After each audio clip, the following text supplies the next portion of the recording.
Donc nous avons vu le toucher, nous avons vu le goût, et maintenant il faut voir l'odorat.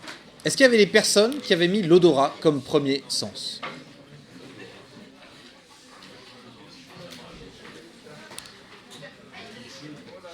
S'il vous plaît, la moindre des choses quand on arrive en retard, c'est on ne fait pas de bruit. Merci. Donc l'odorat, c'est le sens par excellence des Français, parce que nous avons employé le mot sens pour le mot sentir, et le mot sentir renvoie à notre odorat. Sachez que par exemple chez les anglo-saxons, ça n'existe pas les anglo-saxons, mais les britanniques, le terme pour dire le ressenti ou le senti, c'est to feel. Donc eux sont beaucoup plus dans une appréciation interne de la chose. Nous, on est vraiment dans le sentir. C'est le sens, alors il faut bien s'en rendre compte, on se décale maintenant, on se décroche de l'objet sensible, et on va avoir une connaissance beaucoup plus subtile de l'objet senti. Il faut bien savoir une chose, c'est que notre odorat a pour vocation première de soit nous attirer vers un objet, soit nous faire fuir un objet. Et ça, dans le règne animal, c'est présent. On sait par exemple que certaines odeurs vont attirer certains insectes. Certaines fleurs, par exemple, vont provoquer une odeur qui attire certains insectes. Ou attire certains animaux, d'ailleurs. Pour une antilope, par exemple, ou une antilope, je ne sais jamais, bon, pour une antilope, on va dire, l'odeur du lion est insupportable. Le lion pue. Vous voyez, il faut bien se rendre compte de ça, c'est-à-dire que le danger, pour nous, renvoie à quelque chose de négatif. Par exemple, l'odeur de nos excréments nous répugne. Pourtant, pour une mouche, c'est absolument un délice. Vous voyez, donc en fait, l'appréciation de l'odeur est relative à un danger ou non pour nous, ou un attrait pour nous ou non. Et ça fait du sens de l'odorat un sens qui intellectuellement marque les gens par le discernement. L'activité intellectuelle qui s'approche le plus de l'odorat, c'est le discernement. Savoir si c'est bon ou si c'est pas bon. Regardez dans la langue française, vous avez des personnes qui vous disent « Ah, tu vas à cette soirée ?» Ah, ça pue sévère. Ou alors « Tiens, c'est marrant, je le sens pas, ce mec. Je la sens pas, cette fille. » On a gardé cette idée du discernement. Et alors c'est intéressant parce qu'en plus l'odorat est très très lié à notre vie émotionnelle et à notre mémoire.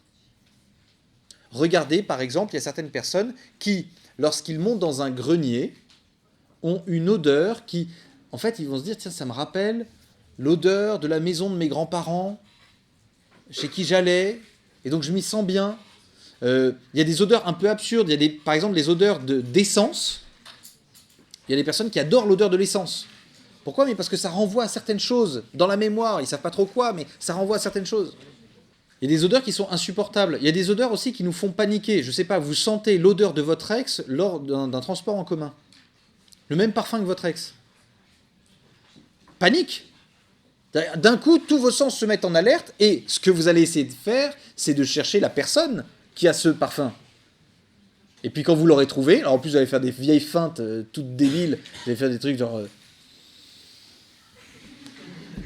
ça pour savoir de quel côté c'est, et puis dès que vous allez repérer la personne, vous allez dire non, mais en fait ça lui va pas du tout, qu'est-ce que c'est que ce truc, non, c'est pas la bonne odeur, voilà. C'est une alerte. L'odeur entraîne une alerte. Alors il faut savoir en plus que l'odeur ne reste pas. Elle va, elle vient. Il faut que vous ayez senti une autre odeur pour revenir sur l'odeur initiale pour pouvoir la ressentir. Vous avez des temps, par exemple. Vous savez, par exemple, que l'odeur de la vanille, ça dure 6 secondes. Vous êtes capable de sentir la vanille uniquement pendant 6 secondes. Après, il faut que vous sentiez autre chose pour revenir à ça. Donc le goût de la vanille ne dure que 6 secondes. La plupart du temps, la crème glacée de la vanille, les 3 premières cuillères, vous allez sentir la vanille, et puis ensuite, vous allez sentir juste de la crème glacée sucrée. Et il faudrait que vous goûtiez autre chose. C'est pas pour rien que dans les grandes parfumeries ou dans les caves de cavistes, très souvent, il y a du café en poudre. Parce que le café a une capacité à neutraliser toutes les autres odeurs, et hop, vous y retournez et vous pouvez le sentir. Je sais pas, vous allez dans un magasin du type Marionneau ou des choses comme ça, vous vous faites agresser olfactivement parlant, et puis vous allez devoir essayer de découvrir. Ce qui est absurde en plus, c'est qu'on vous fait sentir les parfums, vous savez, sur des bandelettes. Sauf que le parfum réagit à votre peau. Il ne réagit pas à la bandelette. Donc ce qu'il faudrait, ce serait d'essayer les parfums sur soi. Sauf qu'au bout du 12e parfum, ça va faire un joli cocktail. Vous n'allez plus rien discerner du tout. Le sens justement voilà, il y a une temporalité à la sensation, ce qui fait que le discernement aussi intellectuel suppose un temps. Est-ce que je dois faire ça ou est-ce que je ne dois pas faire ça? Plus de temps tu passes sur le sujet, moins tu auras la réponse. L'inverse n'est pas vrai. Moins de temps tu passes sur le sujet et moins tu te planteras. C'est pas vrai. C'est que le discernement, il faut le poser. Mais vous voyez, il y a des personnes qui réfléchissent par exemple à leur vie, qui disent mais qu'est-ce que... Alors en plus, s'ils sont croyants et que leur idée c'est qu'est-ce que c'est ma vocation, ils peuvent passer des années à se triturer l'esprit dans un discernement qui n'aboutira jamais. Vous voyez, parce qu'au bout d'un moment, on ne sent plus la saveur, on ne sent plus l'odeur qui nous dirigeait vers tel ou tel endroit. À force d'avoir retourné les trucs dans tous les sens. Alors il n'y a qu'une seule odeur qui ne part pas. Est-ce que vous savez laquelle c'est? Oui. L'odeur de notre propre corps? Ah si, elle part, vous ne vous sentez plus là. Non, vous ne vous sentez plus. Les autres autour de vous vous sentent un peu. Surtout si c'est la fin de la journée. Pour certains, on les sent vraiment. Mais l'odeur de votre chambre, vous ne l'avez plus. Hein. L'odeur de votre chez vous, vous ne l'avez pas. Sauf quand vous rentrez de dehors. Vous rentrez de dehors, hop, vous sentez. Et hop, vous le perdez. Par contre, quand vous allez chez d'autres personnes, vous sentez l'odeur de leur tanière. Hein. Alors, quelle est l'odeur qui ne part jamais? Ouais. Le cadavre. Le cadavre, c'est une odeur où vous aurez beau passer du temps en face du cadavre, l'odeur continuera. Et en plus, c'est une odeur qu'on appelle une odeur un peu visqueuse, c'est-à-dire que c'est une odeur qui reste. C'est pour ça que souvent les médecins légistes ou les thanatopracteurs, c'est ça? Thanatopracteurs, souvent ils se mettent des petites gouttes d'huile essentielle juste en dessous du nez, quand vraiment c'est insupportable, pour pouvoir œuvrer et pour pouvoir travailler. Et c'est une odeur qui marque, comme je vous ai dit, c'est-à-dire que quand vous allez toucher un cadavre sur vos mains, vous allez sentir cela. Pourquoi cette odeur reste? Moi, je peux vous assurer, j'ai été dans une maison d'accueil spécialisée pendant 3 ans, où je m'occupais de personnes polyhandicapées, et notamment, il y en a une qui est décédée, et en fait, je lui ai fait un massage cardiaque. En attendant l'arrivée des pompiers, qui ont mis évidemment une demi-heure à venir, parce que quand c'est des personnes polyhandicapées, les pompiers mettent énormément de temps à arriver, parce que la réanimation provoquera plus de séquelles que la mort, donc autant la laisser mourir, et voilà. C'est pareil quand vous avez 80 ans, les pompiers mettront énormément de temps à arriver, parce que le but, c'est pas de vous faire souffrir pendant la suite de votre vie, quoi. Et donc, par contre, déjà 20 minutes de massage cardiaque, vous êtes ruiné. Oui, et donc on se relayait pour lui faire un massage cardiaque en attendant. Bon, elle était déjà morte. L'odeur sur mes mains est restée. Parce que, l'odeur du cadavre, c'est en très peu de temps que ça se développe. Mais en très très peu de temps. En un quart d'heure, il y a déjà une odeur très âcre, très très bizarre. Cette odeur sur les mains, vous avez beau vous laver, il y a un reste, il y a quelque chose qui reste, et qui reste longtemps. Vous voyez, c'est comme l'ail. Je sais pas, vous touchez de l'ail, etc., ça peut vous rester pendant des jours. Il y a des odeurs qui restent et des odeurs qui ne restent pas. Pourquoi la mort, pourquoi le cadavre est une odeur qui reste? C'est parce que c'est un danger pour nous. Il y a un réel danger. Et donc il faut s'éloigner du cadavre. faut l'éloigner. Pourquoi, faut bien comprendre, hein, pourquoi la plupart des cultures ont fait en sorte que les cadavres soient plutôt à l'extérieur des villes, c'est qu'on savait qu'en fait, il pouvait se passer des choses un peu terribles, hein, à partir des cadavres.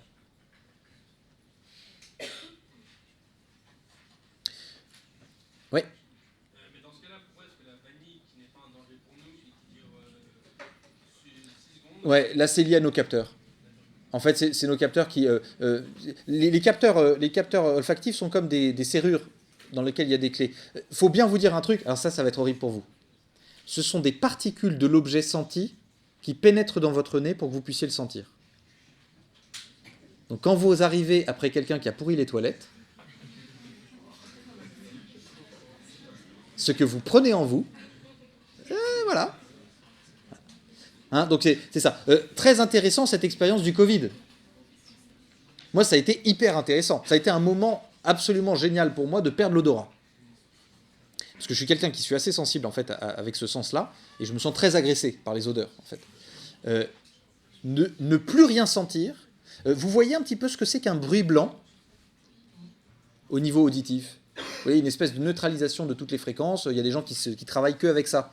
Et en fait, voilà, vous êtes dans une espèce de cocon très bizarre. Et bien là, il y avait un bruit blanc olfactif. Il n'y avait plus rien. Oh, c'était apaisant. Alors par contre, on mangeait du carton, mais c'est pas grave, c'était apaisant. En plus, alors l'odorat, c'est un sens qui séduque. Tous les sens séduquent. Hein. Plus vous êtes attentif à votre toucher, vous discutez avec des kinés, par exemple, ils ont une capacité, ou des ostéos, hein, ils ont une capacité dans leur toucher à sentir des trucs qui est absolument dingue, hein, que vous-même, vous n'aurez pas. Le goût, c'est pareil. Hein, vous parlez avec un chef cuistot, il aura éduqué son goût, ou avec un œnologue, pareil, ce sera ça. Les nez, les parfumeurs, ça s'éduque. C'est-à-dire qu'il y a des personnes qui vont sentir grosso modo quelque chose. Et il y a des personnes qui vont sentir dans le détail certaines choses. Qui a mis Louis en premier? Non, il y en a moins que le toucher. Très bien, c'est intéressant. Alors Louis, on est très loin de l'objet. Hein, on commence vraiment à s'éloigner. C'est le premier sens où intervient la notion de beauté. Dans l'aspect gustatif, dans l'aspect d'odorat, du toucher, de la tactilité, on ne parle jamais de beauté, on parle de bonté. D'accord? C'est bon, ça sent bon. C'est bon quand tu me touches comme ça. Vous voyez? Ça fait du bien. Dans la... Non mais les dalleux, là, vous allez vous calmer un peu, là. Ça, je dis c'est bon, il y en a 3 qui font « Ah, c'est bon !» Les gars, faut vous trouver quelqu'un, là, hein, parce que ça va plus du tout, hein. Dans l'ouïe, dans l'audition, c'est le sens de l'ordre. Parce que est introduit dans ce sens la notion de temporalité, et de temporalité ordonnée. Pour un bruit, pour que le bruit soit signifiant, il faut qu'il y ait une temporalité perçue. Exemple, si vous entendez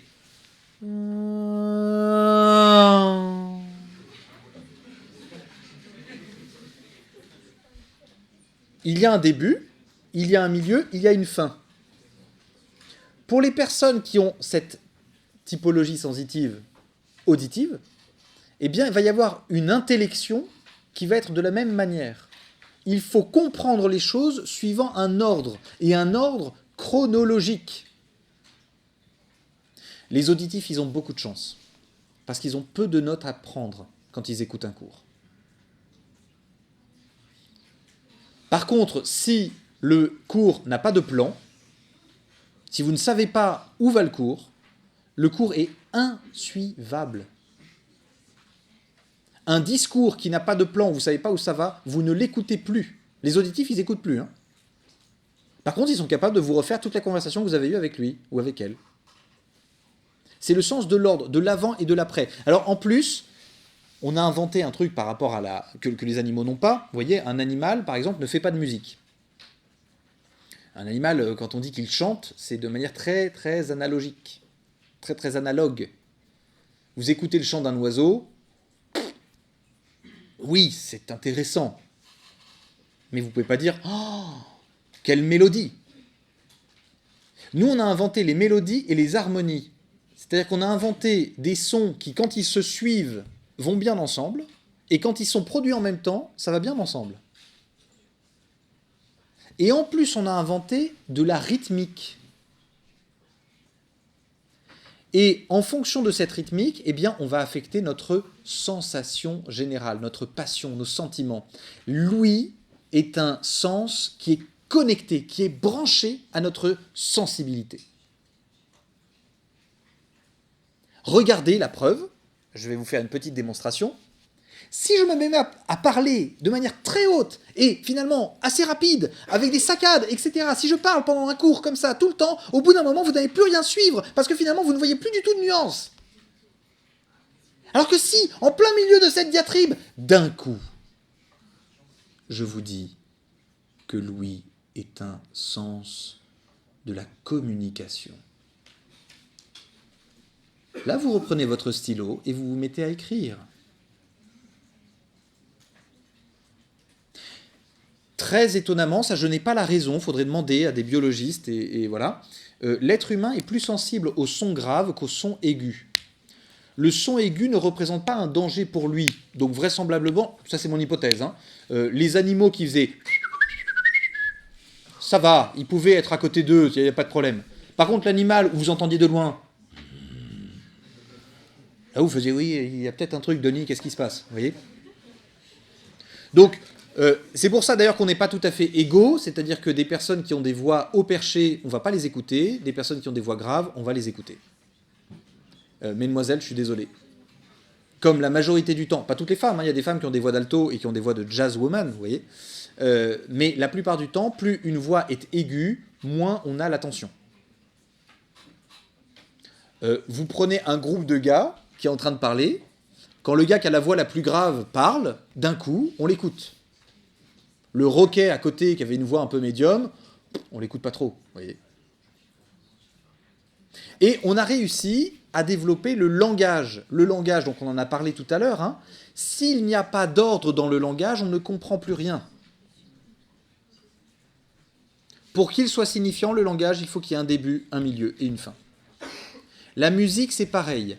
Et il y a une dernière chose qui est sensible pour l'ouïe, c'est le silence.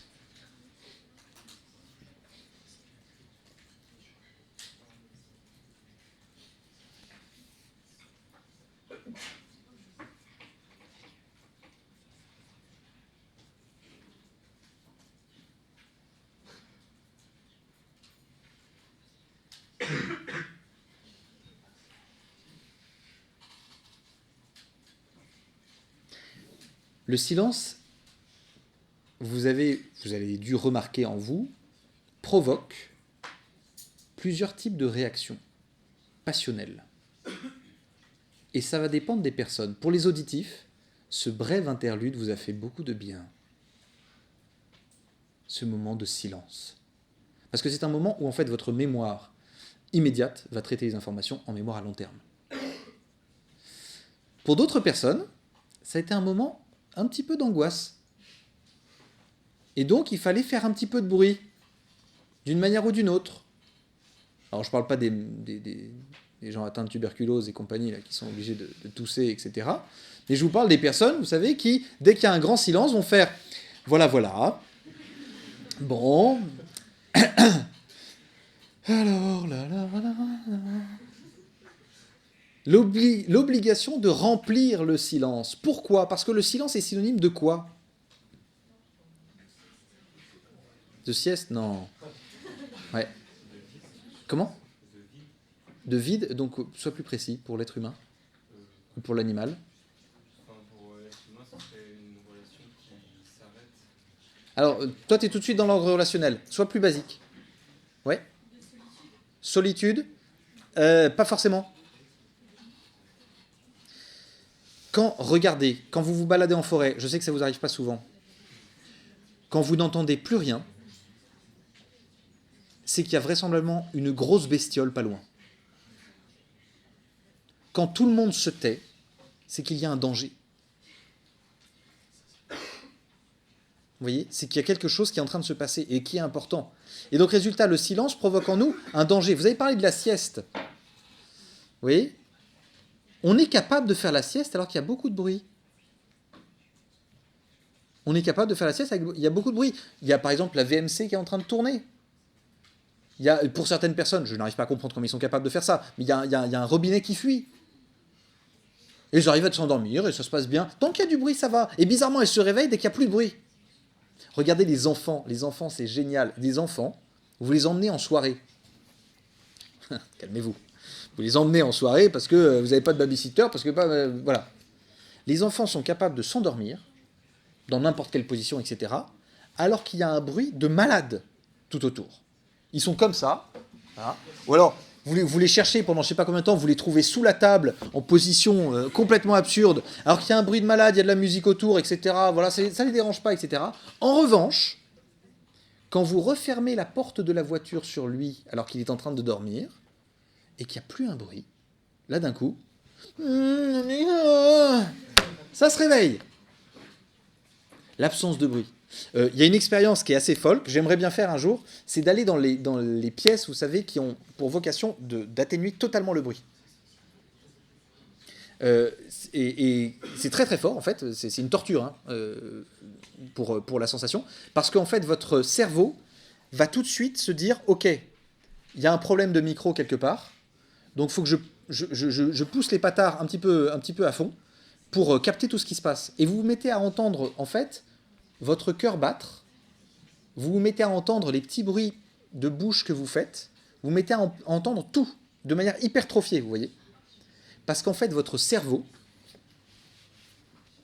se déconnecte de beaucoup de sensations. Vous entendez plein de trucs autour de vous, mais plein de trucs. Vous vous en rendez pas compte, mais les chaises, elles grincent. Il y a un gars qui est à côté de vous et qui fait ça de temps en temps. Il y a quelqu'un qui est en train de se ronger les ongles à côté de vous. Il y a quelqu'un qui tousse régulièrement, qui renifle régulièrement. Votre cerveau arrive à faire abstraction de ce genre de truc. Sauf à partir du moment où il le repère. Et là, vous avez les misophones qui débarquent. Qu'est-ce que c'est que les misophones ? C'est quasiment une pathologie. C'est une zone de votre cervelet qui va considérer que le petit bruit qu'il entend, c'est un danger mortel. Exemple, le petit bruit du stylo.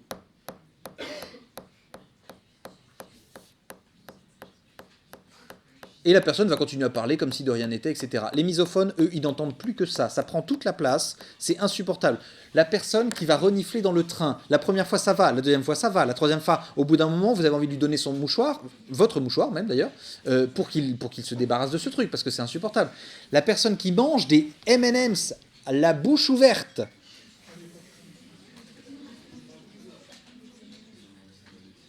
des petits bruits, c'est les misophones. Voilà, là, je vous fais un petit... Vous voyez, on s'amuse, hein. Le but c'est de vous montrer que, en fait, en l'être humain, même sa sensation est teintée de sa rationalité. Qui a mis la vue ? Eh oui, évidemment, c'est la majorité. La majorité d'entre vous a mis la vue, parce qu'on est dans une société, dans une culture visuelle. La vue, c'est le sens de quoi ? Oui, pardon. J'ai une question. Quand vous nous avez demandé de classer du plus important au moins important, est-ce qu'il fallait se dire quel est le sens qu'on privilégierait si on n'avait pas les classes ? Non. Non, c'est parmi tous lequel vous aimez le plus, quoi. C'est très simple hein, comme question. La vue, c'est le sens de quoi ? La vue, c'est le sens qui vous donne le plus d'informations. Dans le monde animal, les animaux qui sont doués de la vue, ils possèdent notamment une capacité de mouvement bien plus grande que les autres. Parce qu'en réalité, ils sont capables d'absorber énormément d'informations. Donc on dit que c'est le sens de la fécondité. Mais c'est le sens qui est diamétralement opposé au toucher. Et donc c'est le sens de l'incertitude. La vue, c'est le sens que l'on va employer pour vous montrer que les sens vous trompent. Regardez cette tour de loin, elle vous apparaît ronde, mais en fait elle est carrée. Regardez ce bâton que l'on met dans l'eau, eh bien il vous apparaît brisé, alors qu'en fait il est intact. Et oui, parce que la vue ne vous fait apparaître que la surface des choses. Et elle ne vous fait pas être en contact avec la chose. Vous pouvez voir une chose sans être vu d'elle. Or, vous ne pouvez pas toucher quelque chose sans être touché par elle. Et donc la vue, ça va être le sens de la fécondité, parce que dès que la vue va manquer, ou ne va pas voir tout ce qu'elle voulait voir, eh bien on va devoir pallier à ce manque. Et donc c'est là que va intervenir l'imagination. Regardez par exemple la vue, quand vous en êtes privé, par exemple la nuit, eh bien vous vous mettez à imaginer plein de trucs. Combien de personnes, je ne vous pose pas la question, parce que je sais qu'il y en a beaucoup, se sont fait flipper toutes seules, soit en pleine nuit, dans leur propre maison, soit à la mer, quand ils ne voyaient pas le fond. Dès lors que l'on ne voit pas, l'imagination dit « Coucou, tu sais que peut-être que dans cette mer Méditerranée, il y a des requins blancs. » Absurde. Tu sais que peut-être que derrière toi, là, tu es en train de marcher, là, et derrière toi, il y a des vampires zombies. Et vous avez des personnes qui se mettent à accélérer toutes seules dans la rue, vous voyez ? Il n'y a rien. Elles se sont fait flipper toutes seules. Encore plus drôle, vous savez, c'est les personnes qui montent les escaliers et qui d'un coup pensent qu'il y a quelqu'un qui les suit dans les escaliers. Et qui se mettent à monter 4 à 4 les escaliers. Alors qu'il n'y avait personne. Quand on était petit, il y a quelque chose sous le lit. Évidemment qu'il y a quelque chose sous le lit, parce que sous le lit, c'est l'endroit où tu ne peux pas voir. Il y a quelque chose dans l'armoire. Il y a quelque chose dans le coin de ma chambre qui est plus sombre que les autres. Donc on allume la lumière, on dit « Ah ben non, il n'y a rien. Donc tu peux laisser la lumière allumée, s'il te plaît ?» Vous voyez, la lumière, la vue, hein, elle a besoin de lumière pour pouvoir comprendre. Et donc, intellectuellement, les personnes qui sont très très visuelles, souvent, vont être très très relativistes, paradoxalement. Parce que ça dépend. On n'a pas de certitude. Et le sens de la vue, évidemment, c'est le deuxième sens où intervient la beauté. Mais intervient la beauté uniquement parce qu'on a notre intelligence qui dit qu'il y a de la beauté. Qu'est-ce que c'est que la beauté au niveau visuel ? Ouais. Ce qui n'adresse pas. Vous avez une tendance à me faire des définitions négatives. Moi, j'agresse pas normalement. On est d'accord ? Est-ce que je suis la beauté ? Non. C'est pas parce que quelque chose n'agresse pas que c'est la beauté. Peut-être que la beauté n'agresse pas, mais vous me dites pas ce que c'est que la beauté. Ouais. Ce qui nous paraît harmonieux. Oui, il y a quelque chose de l'idée d'un ordre que l'on suit. Oui. Oui, un équilibre, tout à fait, exactement. Harmonie, équilibre, c'est un petit peu cette idée-là. La beauté, c'est lorsque notre intelligence arrive à percevoir un ordre et que cet ordre lui semble harmonieux. Donc c'est pour ça que vous voyez, il y a certaines personnes qui vont vous dire ce tableau est moche. Parce qu'ils ne perçoivent pas une harmonie, ou ils ne perçoivent pas... voilà. Mais il y a des personnes qui, dans la laideur, arrivent à voir un ordre harmonieux. Vous voyez, dans la monstruosité... Moi, je suis un passionné, par exemple, de tout ce qui est l'art gothique. L'art gothique, pas l'architecture gothique. Hein. L'art gothique. Vous voyez, notamment tout ce qui est présent vraiment dans la pop culture. Vous voyez, il y a des jeux vidéo, par exemple, Bloodborne, tous les Elden Ring et compagnie, tous les Dark Souls et compagnie, ils jouent beaucoup sur ce visuel un peu gothique, souvent avec des grands châteaux, des grands trucs un peu vertigineux, etc., très sombres, un peu sanglants et compagnie.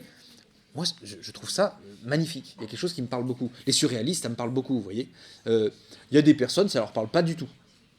De la même manière, au niveau auditif, il y a des personnes, le métal, ça leur parle pas du tout. Mais pas du tout. Alors qu'il y a un ordre profond dans le métal, il y a une harmonie profonde. Là où je suis moins sensible, c'est par exemple Pierre Boulez. Je vous invite à écouter Pierre Boulez.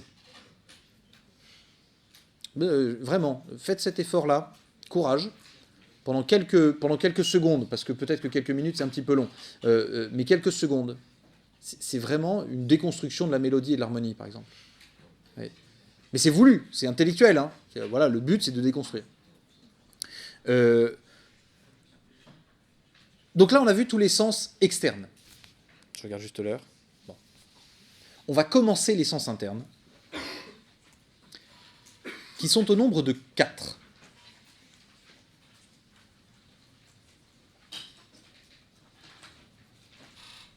Quand on dit sens interne, c'est-à-dire que les sens externes, vous voyez, c'est nos fenêtres qui sont ouvertes sur le monde extérieur, par lequel on connaît le monde extérieur.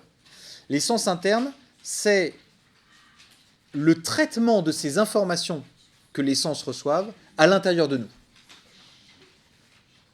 D'accord ? La vue voit quelque chose, et bien à l'intérieur de nous, on va le traiter. Alors qu'est-ce qu'on va avoir comme premier sens interne ? C'est ce qu'on appelle le sens commun.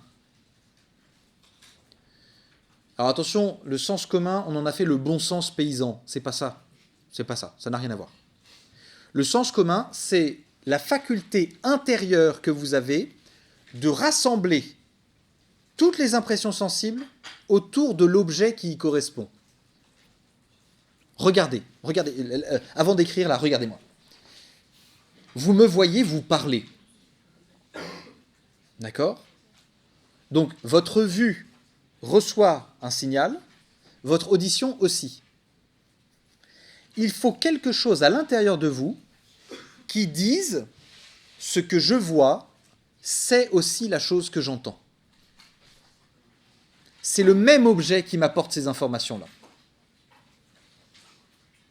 Vous voyez, votre chien, par exemple, il a ce sens commun. C'est-à-dire qu'il est capable de faire le lien entre ce qu'il voit, ce qu'il entend et ce qu'il sent, quand il vous voit arriver dans la maison, par exemple. Mais vous avez des pathologies de type notamment autistique, où vous avez des personnes, et c'est très malheureux, c'est des personnes qui ont une destruction, une déstructuration du sens commun. C'est-à-dire qu'elles ne font pas le lien entre ce qu'elles voient, par exemple, et leur toucher. Moi, j'avais expérimenté ça, où justement, avec une personne polyhandicapée, elle ne faisait pas le lien entre la personne qui avançait vers elle et qui lui prenait la main et la sensation de toucher sur son bras ou sur sa main. Et donc, elle sursautait à chaque fois qu'elle sentait quelque chose. Mais elle nous voyait arriver, vous voyez ? Elle voyait arriver la main, elle voyait la main qui se posait sur son bras, mais elle sentait quelque chose sur son bras et elle n'arrivait pas à le connecter. Vous voyez, à faire en sorte que ce soit la même chose. Donc, elle avait très très peur d'un coup. Alors, vous avez des substances, des drogues, qui vous permettent d'exploser le sens commun. J'ai fait l'expérience pour vous, notamment avec de la kétamine. En fait, je m'étais ouvert le bras comme un débile sur un tournage. Je jouais un gars qui se prenait une porte vitrée. Je vous laisse imaginer ce qui s'est passé. Au bout de la 7e prise, je me suis réellement pris la porte vitrée. Mon bras est passé au travers. Et en fait, donc ça a coupé des artérioles et compagnie. Et en fait, c'était assez viril. C'est-à-dire que le sang, c'était vraiment... Ça balançait comme ça. Donc, je posais le truc comme ça. Sur le moment, je sens rien, évidemment. Trop d'adrénaline, de machin comme ça. Donc, vous sentez absolument pas. Les pompiers arrivent. Voilà, ils voient le truc. Ils disent, bon, on va faire un petit tour à l'hôpital Cochin. J'arrive à l'hôpital. Et là, on me dit, bon, on va falloir recoudre, parce que en fait, c'est grave. Alors, en plus, vous êtes sensible ou pas ?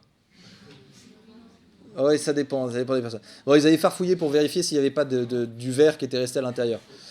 Donc, ils mettaient le doigt, comme ça, à l'intérieur de la plaie, pour vérifier, comme ça. C'était pas très agréable du tout, je peux vous avouer. Et ils me disent, ne vous en faites pas, pour l'opération, voilà, vous serez complètement calmé. Donc qu'est-ce qu'ils ont fait? Ils ont mis un anesthésiant sous le bras. Enfin, vous voyez, ils récupèrent le nerf en fait qui est dans le bras et ils envoient un truc. Donc il y a une première seringue que vous sentez, puis la deuxième seringue vous la sentez plus, puis la troisième vous la sentez plus, et à la fin vous ne sentez plus votre bras. Et on vous dit tenez votre bras. Moi j'avais dit j'ai jamais trop tenu mon bras dans ma vie, donc voilà. Et ici tenez votre bras parce qu'en fait vous allez vous cogner et vous allez vous péter le bras et vous le saurez pas. Donc je tiens mon bras, voilà. On commence l'opération, voilà, tout se passe bien. Et en fait le gars ne repère pas, le chirurgien ne repère pas qu'en fait il y a une autre plaie qui est en dessous. Et donc il recoue le truc, et puis il me dit, bon, bah, on a bientôt fini. Et en fait, petit à petit, moi je sens que ça fait de plus en plus mal. Je lui dis, mais c'est marrant, ça me fait vraiment mal. Et en fait, là, il me dit, oh non, mais ça pisse le sang là en dessous. Enfin, je l'entends, parce que moi je voyais plus rien. Hein. On voit plus hein, ce qu'il est en train de faire. Et donc là, je vois l'anesthésiste qui arrive devant moi. Alors les anesthésistes sont un corps médical qui vraisemblablement testent leurs substances sur eux pour vérifier, parce qu'ils ont toujours l'air complètement allumés, vous voyez. Il arrive vers moi et il me dit, bon, ça va durer un peu plus longtemps que prévu, ne vous en faites pas, je vous ai prévu un petit truc, ça s'appelle de la kétamine, voilà, vous allez vous sentir très bien. Et il m'envoie la kétamine. Et là, expérience philosophique par excellence. Ah oui, il m'avait demandé au tout début si ça me gênait qu'ils mettent de la musique. Absolument pas. Donc je lui ai dit, vous mettez ce que vous voulez, de la musique. Je m'attendais à un truc pour se concentrer, une musique classique, etc. Pas du tout, du bon gros métal bien sévère. Voilà, bon c'était sympa, enfin bon, j'écoutais plus ou moins, mais voilà. Avec la kétamine, je me suis mis à voir les sons. Ça a commencé comme ça. C'est-à-dire que je voyais la salle d'opération autour de moi, et je voyais les sons. C'est-à-dire que je ne saurais pas comment vous expliquer comment ça se passe, hein, mais les sons avaient une forme, une couleur, une onde, une espèce d'onde, etc., qui suivait parfaitement la musique. Donc là, vous sentez que le sens commun commence à bégayer un petit peu, parce qu'il se dit, très bien, le visuel, en fait, ça va être ce qu'on entend. Et ce qu'on entend, ça va être le visuel. Donc déjà, il commence à péter un câble. Et au bout d'un moment, je commence à ne plus tout à fait distinguer ce qui se passe, parce que ça devient un kaléidoscope, en fait, de la réalité.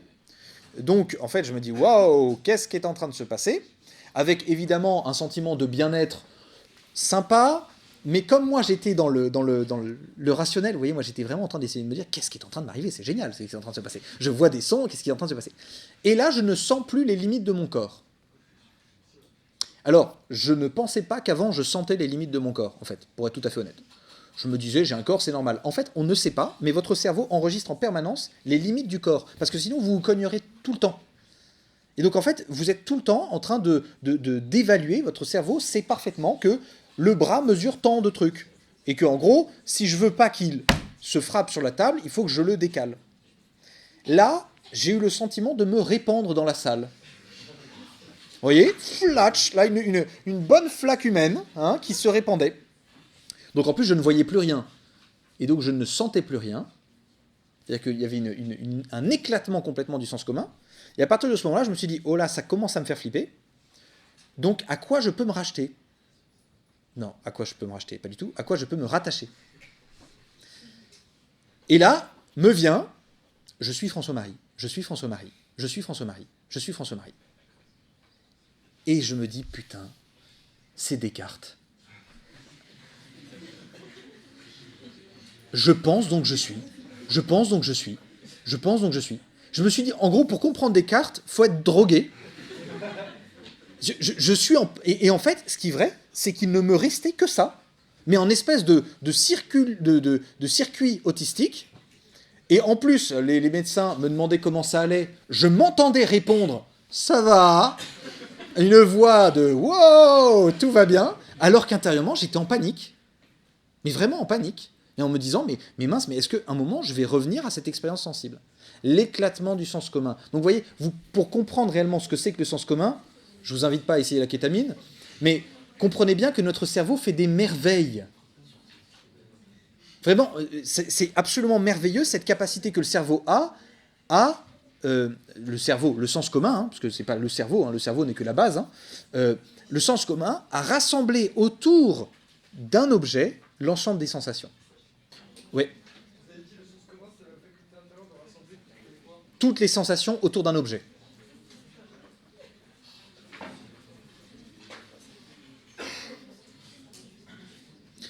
Alors, on l'a vu un petit peu, le deuxième sens interne, c'est la capacité que nous avons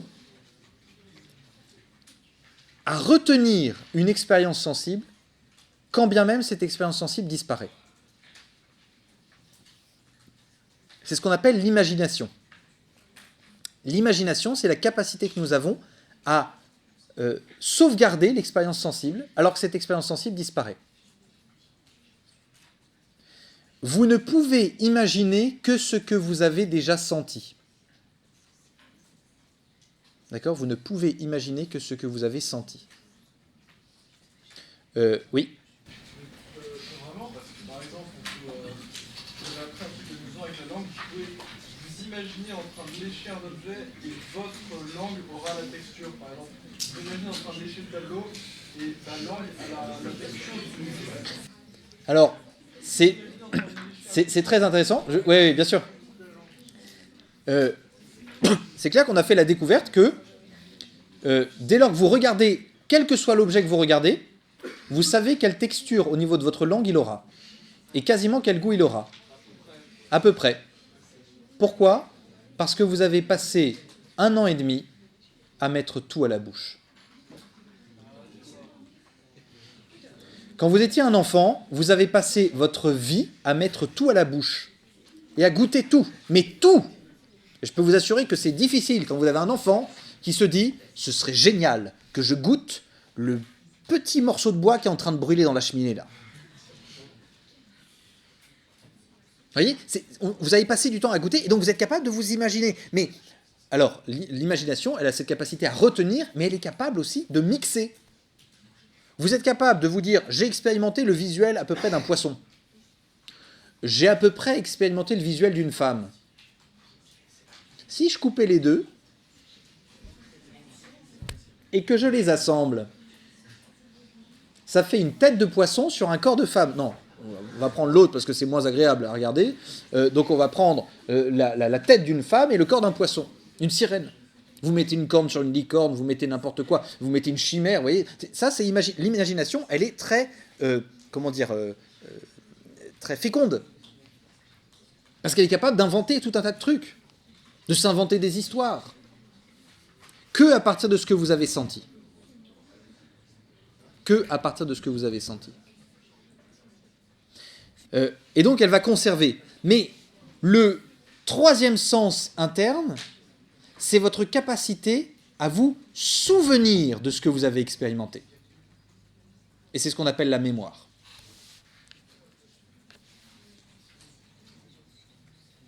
Donc l'imagination, elle conserve les trucs, elle les mixe, elle s'amuse. La mémoire, c'est la capacité de vous souvenir. Donc chers amis, comprenez un truc, ça c'est pour vous aider. Apprendre un cours, c'est de l'ordre de l'imagination. D'accord ? C'est de l'ordre de l'imagination. Réciter un cours, c'est de l'ordre de la mémoire.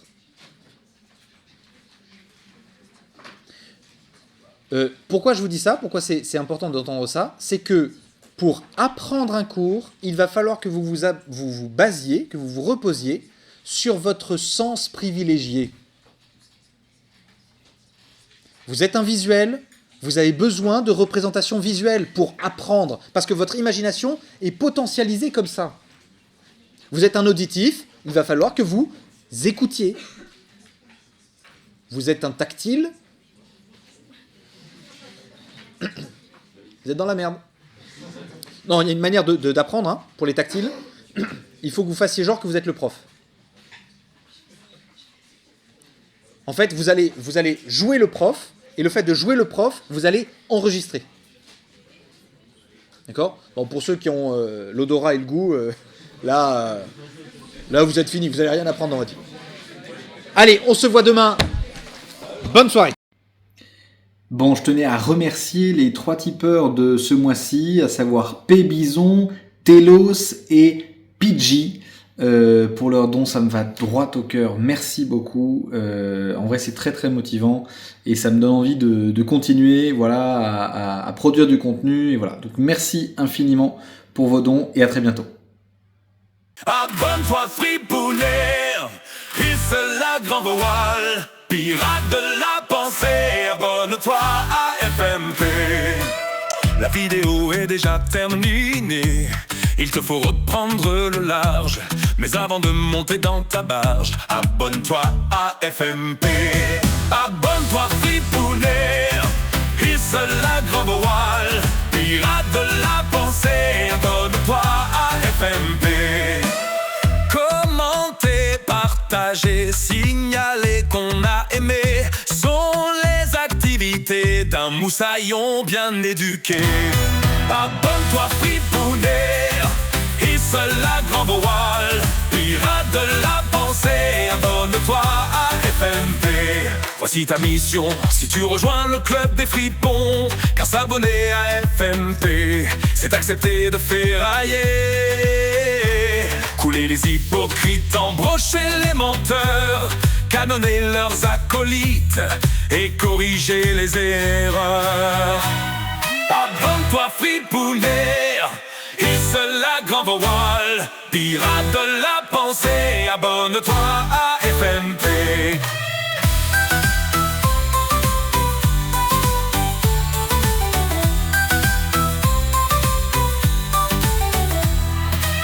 La vidéo est déjà terminée, il te faut reprendre le large, mais avant de monter dans ta barge, abonne-toi à FMP.